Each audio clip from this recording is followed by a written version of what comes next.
Welcome to the Salmon Runs YouTube. Enjoy the video. You start by checking essentials: 2 healing items, a lockpick, and a ranged weapon.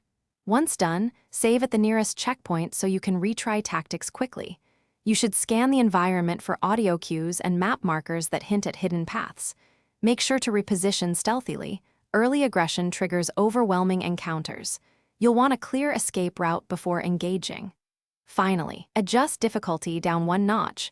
If this is your first attempt to reduce resource strain and learn patterns, you progress by methodically isolating enemies. Use cover to bait patrols and draw one opponent away from groups. Once separated, exploit elemental weaknesses. A single stun can open a stagger window for a heavy attack.